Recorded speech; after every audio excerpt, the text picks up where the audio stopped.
Texas Platinum. Before we get started, just want to say thank you again for helping us grow. And if you haven't already, please like, comment, subscribe, all those good things. Of course, it's always much appreciated. And before we jump into the 2021 recruiting class update, I think Matt Myers has a little update of the uniforms that he tweeted out to Del Conte. Yeah, so we had been, pushing this agenda to simplify the football uniforms for the Texas Longhorn football team. Back to the uniforms that Colt and Vince wore, in the 2000s. Just the simple. The ones today are too busy, and we want to go back to our winning, true burnt orange uniforms, true Texas Longhorns. And Trevor, he drew up a mock of a Bijan in our old uniforms, and it looks way better. And Chris Del Conte took notice. Our good buddy Chris Del Conte. He did. He quoted the tweet that we did from Texas Platinum at him with a I don't even know what emoji it was, but he definitely is showing interest. So maybe we'll see us go back to our good old winning uniforms next season. And we got a new coach, a new end zone coming. So why not go back to the old winning uniforms? So yeah, I wanted to put that out there real quick. But today was signing day for the 2021 season, recruiting class, and to be honest, it was disappointing, but kind of expected. We've seen this coming really ever since Quinn Ewers decommitted, and Tom Herman was just a lame duck coach, just filling an office, but we knew he was like halfway out. It was just hard to recruit. Even if we would have gotten Urban Meyer, it would have bin hard to salvage this class. With just the lack of relationships we had with the new coaching staff. So we ended up at, 17th in the nation, which I guess it could be worse because I remember our last transition class was worse. I think it goes in the 30s or high 20s. So barely even ranked. Yeah. So at least we're in the top 20s. I mean, there are some good guys. Specifically, the defensive haul I think is pretty good. Offensively, definitely was a lot of misses on offense and just overall way too many misses in this class. But there are some guys that we like, and for a transition class, I think it's definitely, we can recover from it next year. I think it can, hold its own as a transition class, and hopefully next year we'll bounce forward with the top 5 class, which I'm expecting with Sark. So, yeah, I mean, off the headliner today was David Abiara, defensive end, 4-star from Mansfield Legacy. He committed to Texas. The former Notre Dame, he used to be committed to Notre Dame, but decommitted a while back, a couple months ago. And then for a while, it seemed like he was going to be a Sooner, but that never came to fruition. But yeah, I like this guy a lot. I like his film. He shows good speed off the edge, and he definitely needs to put on some weights. But Sark was saying today in the press conference that the reason he likes him so much is because he's very versatile, and we need more body specifically on the edge and like outside linebacker type role, and he can do that. And he's had a relationship David Abiara has with Pete Kwiatkowski back at Washington, so that kind of, when we pulled him from Washington, that was kind of the nail in the coffin. Like, yeah, I'm coming to Texas. So, I'm excited to see what he can do at Texas, and it's good to see getting a 4-star in the class, and just looking forward to seeing what he can do next year. Sir. Next up on our list that I think signed right after was Ishmael Ibrahim. Pretty well-known guy, 4-star corner out of Dallas Kimball. This guy is, even though he's a 4-star, he's very highly thought of and very highly recruited. The likes of Alabama and LSU were definitely in the mix for kind of the beginning part of his recruitment. And whenever you have a corner that is being recruited by those schools, typically that is a very good sign that he is a talented dude.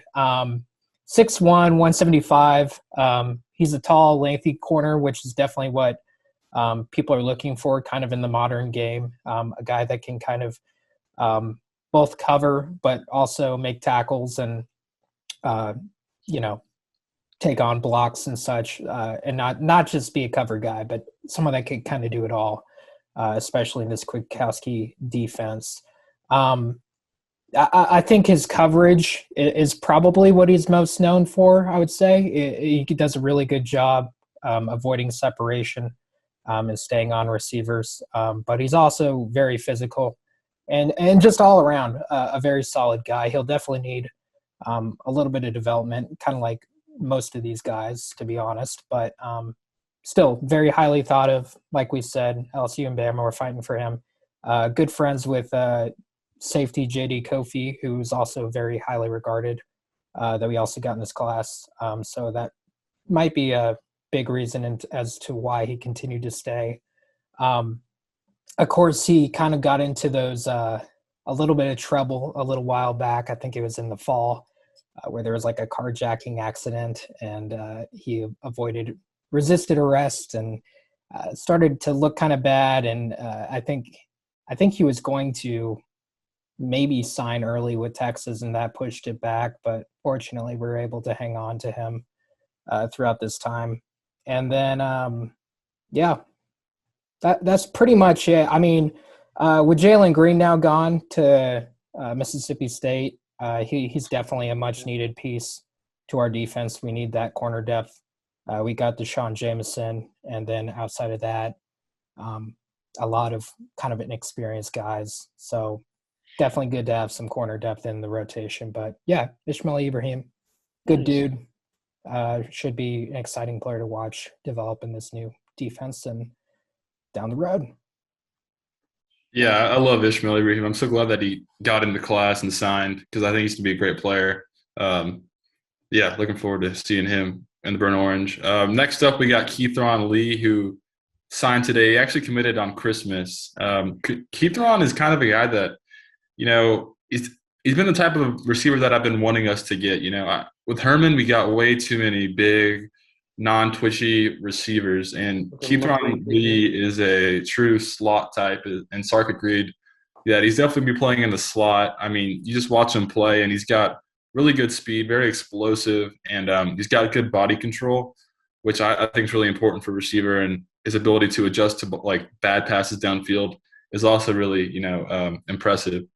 He reminds me kind of actually of Kelvonte Dixon, just watching the film on him. I think they play very similarly. And he's from Bryan, Texas, it's kind of funny. I'm trying to remember the last time we got a player out of like the College Station, Bryan area. So I can't remember. You don't see that happening too often, them going the other way. So yeah, I mean, I'm looking forward to seeing what he can do. Sark's been saying that we have too many receivers, and he could have processed this guy. He could have said, "Look, man, I know you and Herman had a good relationship, but we're going to go in a different direction," and not accepted him to sign. But Sark saw his film and said, we'll keep him, even though we're pretty loaded at receiver, and there's a lot of good receivers coming up next year. Sark really likes him, so that's a great sign. I expect him to contribute in his first couple of years here as a receiver. So yeah, I like Keithron Lee a lot. Yeah, definitely kind of a TCU type receiver, those undersized, quick guys. I can't remember the last time, because like you said, Tom Herman loved, I should say, past tense, loved to recruit those really big body receivers, and really didn't take too many flyers on smaller guys. I can't remember the last time we signed a guy under 6 feet tall. Shit. Yeah, you're right. Any of y'all have any idea? I can't think of it. Not even Charlie Strong, I don't think, really like those smaller receivers. But yeah, they're all huge. DeJay? Was DeJay under 6 feet? Who? Lil J? DeJay, yeah, he was. Oh, DeJay. He was under 6 foot. Yeah. Anyway, just kind of a off random thought. But yeah, after Keithron, I think that was all the signees we had today, just 3.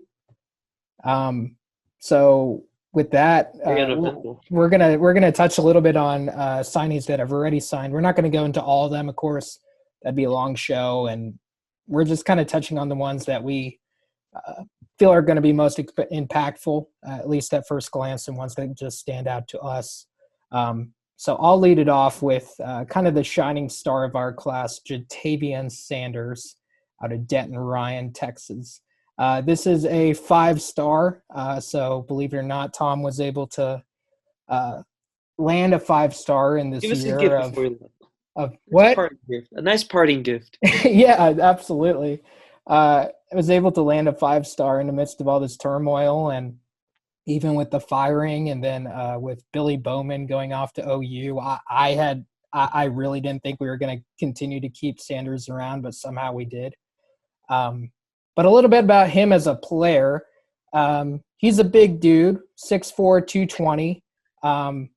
Definitely not as tall as like a Jared Wiley or like Malcolm Epps or anything like that, but definitely a big body dude. But he's an athlete. He plays on both sides of the ball and does very well on both sides. Kind of more of a defensive end on the defensive side. And then in high school, he played a lot of wide receiver, which is so funny because like obviously now if he ended up playing on the offensive side of the ball, I don't think he could do receiver. I don't know if he's quite fast enough for the college league, which it might have an influence if he even plays offense really much at all. But he played outside receiver on that Ryan team, and he definitely looked like a man amongst boys. Had amazing hands, very thick built dude. Kind of reminded me a bit of like a Gronkowski in how he could just maneuver around people and run really good routes, have these unbelievable hands, yet still be a giant, at least to these high school players. I think the real big key, like I kind of already hinted at, is like, will that transfer over if he does play on the offensive side of the ball? I think tight end he could definitely work as. 6'4", I think is big enough for a tight end. Like we said, he's no Jared Wiley in size, but not many people are Jared Wiley size. And then, of course, as a defensive end, he did really well. Seemed to have a great ability to be able to get after the quarterback, make sacks, catch interceptions. Like we said, the guy has great hands, which I don't know. Like Herman was very adamant when he signed Sanders that he will play both sides of the ball. Sarkisian today in his press conference said the exact same thing, that he's going to look at playing him both ways and testing him out and seeing what we get out of him. Sark also said that our receivers and tight ends are we probably have too many of them, in his opinion, that the depth is really, really stacked there. So it wouldn't shock me, even though Sark's an offensive guy, that this guy ends up on the defensive side of the ball just because of depth, especially with the Kwiatkowski defense that'll require, players of this guy's talent, of Sanders. But yeah, all in all, just a stud player. Second best player in the state, behind Brockemeyer. I looked at his recruiting grade on 24/7, and he apparently has like just a teeny fraction, just a little bit, but a slightly higher grade than Bijan even had. So obviously very highly recruited guy. And then last thought that I wanted to give is I was looking at his film, and obviously all those things stood out that I already mentioned previously. But I'm curious if maybe you haven't watched his film quite as much, but his body to me looks a lot like Malcolm Roach, what Malcolm Roach looked like in high school. Obviously a lot faster and better hands. So imagine Malcolm Roach, playing wide receiver and catching balls. But to me, they look very similar. So that might be telling of the position that he'd eventually play in college, doing like a defensive end position. But then again, with hands that sweet and being able to make multiple one-handed catches, I believe both of them in the playoffs, is truly stunning. So definitely a player to watch, kind of the highlight. Nice. I'm excited about that guy the most, obviously, for obvious reasons. But right. I don't know. Just those 5-second clips of the one-handed catches, that's I'm bought in right there. That's all I need. You give me a one-handed catch, I'm in. Yeah, you don't see high schoolers doing that, just polling No, the ball, exactly. and it's like effortless too. It's Yeah, not I know. like kind of bobbled Like and shoot up. mittens Like too. no, just Yeah, exactly. Bare hands. insane. Yeah. Yeah, it's crazy. Well, I got two guys that I was really honing in on in this class. The first guy, we all kind of know, been committed since 2019, and that's Derek Harris Jr. For a class that that we're not like down on, but kind of just we know what it is. It's transition class. I feel like he's really like him and Jatavion are kind of like the guys that just like kind of hold it down. Um, He's ranked number 41 overall in Texas. Plays defensive end at New Caney, 6'2", 215. He kind of has the same DNA as like a. I'm not gonna say he will be Joseph Osai, but like the mold is Joseph Osai. Like he'll probably play edge rusher, outside linebacker or something, because he's not as thick as you want him to be on the line like that. But it shouldn't matter. Under Coach K, he'll find a way to use him as best he can. Um, Other than that, I think he adds much needed depth at the linebacker position. I think it's something we've known for a while that we needed. It just adds that much another layer of security. What I like about him the most is he has these great pursuit skills. Looking at his highlight film, like he has a great motor. He's always running down guys from behind, and when he does catch up to the guy, the dude hits like a truck. Like he's it looks like he's like every time he hits someone, they're like jolting a little bit. Like it's good to see that he inflicts that kind of pain on him. But if there was a downside to him, he probably needs to like work on his speed a little bit. But I mean, that's nothing we can't really work on. But yeah, Derek Harris Jr., a guy we've been excited about for a long time. It feels like forever. I mean, it wasn't that long ago, but it feels like forever that he committed. But I'm glad he's here. And then secondly, we, as Matt already kind of touched on earlier, that the offense in this class is kind of shaky. Herman kind of left us in a tough spot in that regard. But this guy, I think we're a little too quiet on, just a little bit, and that's Jonathan Brooks out of Hallettsville, Texas, number 50 overall player in Texas. And I was telling the guys before we got on today that like I kind of get hesitant talking about how good a recruit is coming in. Like, look how good he was in high school, and like the notion is like I hope he's good. You know what I mean? Like we're recruiting him, so I hope he's a beast. But this season, this guy had a 500-yard, 9-touchdown game. So like I mean. I don't care what the talent is. Like that's good anywhere, man. 500 yards on I don't know, I forgot the carries already, but 9 touchdowns. Like, okay, I'll take that guy. But yeah, I'm excited to see this guy grow up in the system, especially under Sark too. I think we're pretty good at the running back position, obviously, right now.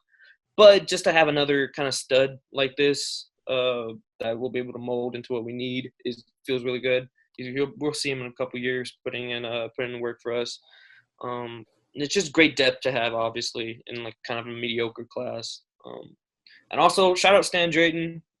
The guy still continues to put in work. The guy gives us great running back so far. I love everything we're getting from him. So I just know this guy's going to work out as well.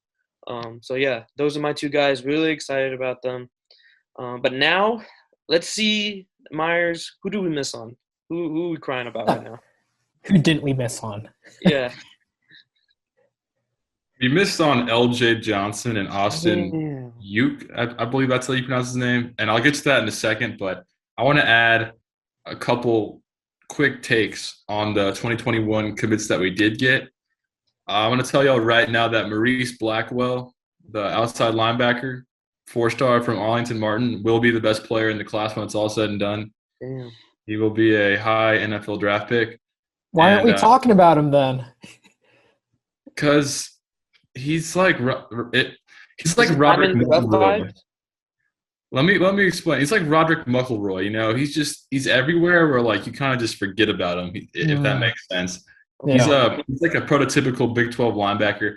He needs to add weight, but once he does, he's going to be just a machine. I mean, he's like, his stats are ridiculous. I remember watching him against Denton Ryan, and he's gobbling up tackles. And my friends that work on the recruiting department, they're telling me like Maurice Blackwell is going to be like one of our best players in the class, and I agree. Just go watch the film. So remember this. Remember this take right now. Maurice Blackwell will be the best player in this class when it's all said and done.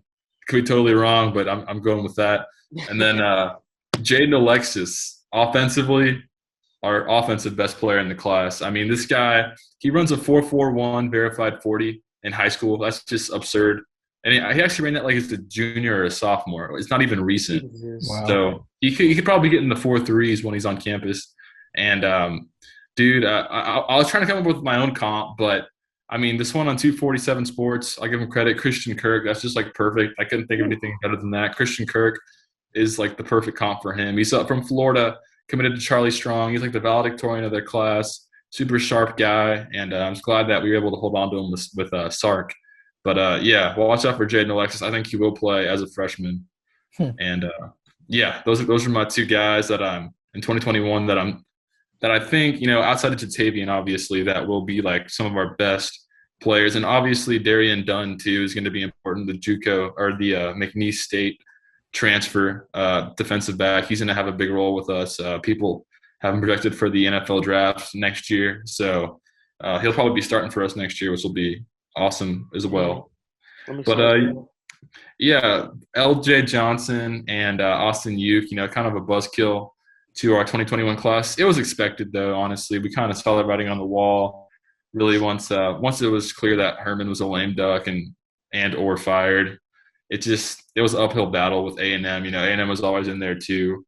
It seemed like he wanted to go to Texas at times, but he just wasn't confident in it, and his family definitely wanted him at A&M. So, yeah, he ended up at A&M. And, you know, that sucks. But, I mean, we have Bijan, which is always nice. And then we lessened the blow yesterday by getting Jaden Blue to commit, who's like a top 50 back for the 2022 class, top 50 running back. I think he's better than LJ Johnson, at least film-wise at this stage. Oh, yeah.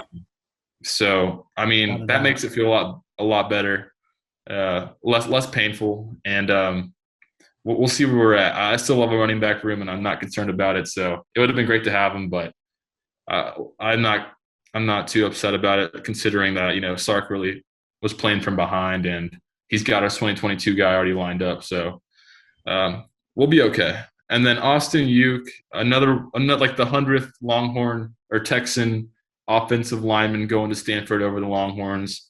I guess it's just that education, man. You can't pass up that free, you know, education at Stanford. So, I mean, you can't blame the kid. Seems like a really smart guy. I would have loved to have him. I think he's going to be a stud, future NFL offensive lineman, but like he's going to Stanford, so good for him. But yeah, and this is kind of what I wanted to, like a general topic about, you know, missing on recruits and stuff. I remember all of us Texas fans and yeah, just Texas fans really just kind of talking about how, you know, back in, was it June, whenever Ewers committed, we were talking about, we were choosing between Kamar Wheaton or Elliot Johnson. And at the time, we led for both of them. We're like, we're choosing whichever one we want. Like, we were all, you know, arrogant about it, and we ended up with none of them. And that's kind of one of my gripes with Herman. He was not an aggressive recruiter at all. He'd often get, like, leads early on, and then he wouldn't push like these people in the SEC push for commits early. And when they're leaning, you got to go get them in the boat. That's my opinion, at least. And we saw that yesterday with Jaden Blue, or 2 days ago, whenever he committed. So I'm hoping Sark will definitely push for those commitments, because I've learned with Herman that leans don't mean much. I mean, LJ Johnson and Kamar Wheaton were both heavy Texas leans at one time or another, and we ended up with 0. So that's just kind of my quick little rant going into the 2022 class. I mean, Evan Stewart, for example, he was about to commit to Texas. He had the video ready and everything, apparently, but apparently some people got in his ears. I don't know if it was rival schools or not, but told him to hold off, wait, you know, negative recruiting Texas, and he hasn't committed. So whenever you have guys that close, you got to close. You got to close on them, and you know, just push for their commitments. Go get them. So that's just kind of my little. I'm hoping Sark will do that. I think they will, but yeah, we'll see. I'm very optimistic about 2022 class. There's some guys in there that I really like, and maybe we can flip Ewers. Who knows? All right, so now we're resetting the board for the 2022 class, which thankfully we're restarting, and the 2022 class is very stacked, especially in state. Yet again, just off the top, Quinn Ewers, the number one player in the nation, the former Longhorn commit. He's committed to Ohio State right now, and Sark's been going at him, trying to get into him, trying to see if he'll reciprocate. And I don't know, man. I don't know if that's going to happen, which sucks. That's so embarrassing that our young Texan prodigy grew up a Longhorns and end up going to Ohio State. That's just so. That one stings, dude. You don't think we can get him? I think we can, but I don't think we will. Like, you know what I mean? I don't know. The relationship with Ohio State's too strong at this point. I always kind of thought that, like, if Sark was announced, like, I don't know, in a perfect world, that Herman was gone, right? Like mid-season. I don't think that ever was going to happen. But, like, if Sark came earlier, does it, like, save it? You know what I'm talking about? Does it kind of save his recruitment? It's just tough to say because I don't know what the young man's thinking right now. Maybe he does like Sark. Maybe he does like that direction. I don't know. I just feel like it just I don't know. It's a big what if, and I hope we at least get another shot in the room with him at least. Yeah. I mean, he has a relationship with Sark going back to Alabama. I just don't know if he's going to, decommit again, from another school. That's a lot of drama, and I just feel like he's got a good thing going into Ohio State. But here's the thing, though, because I was thinking about this, too, a few nights back, and I'm like, there's this guy that's coming up, too, that we're not talking about because he's 2 years out, but there's a guy named Arch Manning that has Texas down on his list. And this guy might even be better than Ewers. Get a Manning. That'd be epic. Just for the clout? Nice. Let's do it. Yeah. Yeah, I mean, I would love that, but I don't know. I'm not counting on that one. I feel like he'll probably end up somewhere, like Alabama, Georgia, LSU, something like that, I don't know. Sark's a QB guy. Yeah, that's true. I don't know if they had that relationship. I know that it was said that if we hired Gary Kubiak, we would probably pull Arch Manning because they have a good relationship, him and Peyton and Eli. So, yeah, I mean, we'll see, man. Quarterback in general is really a question mark. I want to see where Sark takes it because you got Quinn Ewers there. Are you going to just sit there and beg Ewers for the next 5 months, flip, or are you going to go and get, a Cade Klubnik or a Malik Murphy out in California? Malik Murphy's a 5-star, and he's shown a lot of interest in Texas. He loves Sark. So, honestly, Malik Murphy, I think he could be a good player here, but I just comparing, the film from – he didn't play last season, obviously, because, Cali and COVID or whatever, but he just film-wise, Quinn Ewers, obviously, I think is way better. In the perfect world, like I said, Ewers every day. But I think Murphy would be a good consolation. So we'll see where we go from there. I've also heard, Connor Weigman, he's another 4-star quarterback out of Houston area, I think. Also, been rumored. I think he's been offered by Texas. So we'll see where Sark takes it. He said today that he likes to, find the quarterbacks, scout them out, see which ones that he wants to hone in on and only go after a couple. He doesn't want to, recruit a bunch of quarterbacks at the same time, which that's smart. So I'd imagine Murphy's in that list. Ewers is in that list of a couple of guys he wants to hone in on.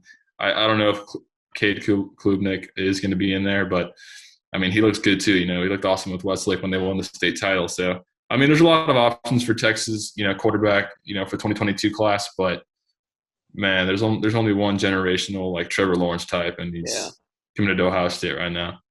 But yeah, also sticking with the 2022 class, there's a lot of good talent at the top end. Denver Harris, Devin Campbell. Denver Harris is the guy that I'm actually kind of excited about now. I've always felt like he's been a long shot, but the fact that we got Bo Davis, who went to North Shore, I believe, and our coach there, one of the two. Yeah. I think that really could, be huge in that recruitment. I know he's considered Texas' like for the last couple of years, but that could be the type of thing that could put us over the top. So Denver Harris would be a huge land, 5-star, top 5 in the nation, defensive back. Devin Campbell apparently grew up like a Longhorn, and he's a 5-star offensive guard or tackle. And that's a guy that, I mean, if we're trying to get the momentum going, maybe you push for Devin Campbell and try to get him in the boat. I mean, I just talked about, how you don't want to have guys leaning for too long and then not get them in the boat. But, I mean, it's a long way to go till signing day. So who knows? But Devin Campbell will be a great addition to the class. And I think he will end up a Longhorn. I'm confident in Kyle Flood and Sark and closing that one out whenever the time comes. But, yeah, and that's so important for this 2022 class as we start looking towards it. Offensive line, because the offensive line haul in 2021 was absolutely atrocious. Like, Herb Hand should be arrested for what he did to Texas. Lock him up. So, I mean, we need to take, like, in my opinion, at least 4, if not 5 offensive linemen. Yeah. And there's a lot of good ones in state, starting with Devin Campbell, Kelvin Banks, guys like that. And then, Evan Stewart, obviously, I mentioned earlier, super fast, the type of speed you need. He's kind of got that Jalen Waddle vibe going. I mean, he doesn't play anything like him, but he's got speed like him. Same with Brennan Thompson, just super fast receivers that, Sark has shown time and time again that he can maximize and just get them in open and, let them feast. So hopefully, I mean, I'm confident, man. I just want to see it start happening. I hate how, we don't have that much momentum right now, but hopefully that Jaden Blue commitment can, start the snowball effect. Yeah. I mean, right now, currently, we have Jalen Gilbo in the class, Armani Winfield, and Jaden Blue now. So 3 blue chippers, and hopefully they can start recruiting other guys to, hop in the class. If I had to predict right now the next commitment for Texas for this class, I would say probably maybe Malik Murphy, something like that. He said apparently that he could commit in spring, so we'll see. We'll see where we go from here. But I just wanted to kind of introduce y'all a little bit, break the ice on us talking about the 2022 class. But yeah, a long way to go. Nice. Upward journey. Yes, sir. One kind of final point that we wanted to touch on too, that Sark said in his press conference today in regards to this signing class, is they saved 4 spots. They didn't fully sign everyone. And that was probably a smart move because he just got there and he didn't want to, waste spots on people that he didn't really know. Which again, I think a lot of coaches typically do something like that with their first, especially if they're like a transition class. They want to not take too many flyers, otherwise you're just throwing out spots. And the transfer market right now for this coming season will probably be the biggest that it's ever been. COVID has allowed players to have another year of eligibility. I'm assuming there's going to be a lot of guys coming out of the Pac-12 that are looking to transfer just because of kind of the shit show season that they had, for a lack of a better term. Obviously, Tennessee has a whole bunch of guys that are out, ready to take on a new team with their coach now gone and their recruiting violations. And just in general, a whole bunch of other transfers. So this will be kind of a continued thing as the months move on with trying to get more talent to come onto our team, veteran talent. Personally, I think that transfer market, it's got its pros and it's got its cons. The obvious con being that, well, if they're transferring, they're not starting at their school, thus they maybe aren't that great. But the pro is that they're always going to be experienced. Well, not always, but typically going to be very experienced players that know the college level, that have been through it, and oftentimes are just looking for a fresh start. We got a lot of players transferring out of Texas right now. Yeah, obviously, like Keontae Ingram and Jalen Green, and why am I blanking on his name? A whole bunch of guys going to USC. But Yeah, so we'll need to fill a bunch of those spots back up as well, and the transfer market might just be the place to do it in these up and coming months. So definitely something to be aware of and continue to look out for, and maybe we'll be doing another video on transfers coming in Yeah, hopefully it's a real big class. soon. Yeah. All right, yeah. So Yeah. that kind of wraps it up. I want to real quick give me y'all's grades on this class, kind of to wrap up the whole signing day thing. If I were to give it a grade, and I feel like you got to almost be a little lenient. It's like the majority of this just wasn't even like in the plan or in Sark's plan. I mean, still like we said earlier, compared to our old or other transition class, it's a lot better. Yeah. So if that was like a C plus B minus, it's like a solid B for me, and I'll just take it and just fill it in with the transfer kids. Yeah, that's a good way to say. You know, if you're looking at it like grading it as a transition class, like in its own category, yeah, I'd say B. If we would have landed LJ, that would have bumped it up to like an A plus transition class, but we didn't. So yeah, I'll keep it at a B. And especially, you know, just the offensive line is inexcusable. You can't ignore that. That's going to hurt our program probably going forward. So that brings the grade down. Maybe honestly like a C plus, but yeah, I could take that too. Just objectively looking at it, like compared to Texas standard in general over the last 20 years in our classes, I would rate it as like a F or a D. I mean, there's some good stuff in this class or some guys that we like, but clearly like the .88 player average. Yeah. I've never seen us have an average of that, the lack of quality we have. Yeah, and I don't want to rag on the players. I think some of these guys will develop well and be, you know, future starters and maybe NFL players, but just the sheer like recruiting ranking aspect of it, it's really ugly. Like it's not our best class, but that's okay. I think we got enough out of it, you know, to save face, and then in 2022 we'll start, you know, landing some big dogs again. Agreed. Yeah, I think I'd go more with the C plus, like definitely passable, but there's going to be some holes. So this 2022 class, we're definitely going to have to kick it out of the park in order to, you know, kind of make up for that and get us back in the right momentum. Mm-hmm. Yes, sir. Well, Super Bowl week. Oh, thank God. Should be fun. Who y'all got? Give me Tom Brady. Agreed. Yeah. Everyone thinks I'm crazy. No, we're not crazy.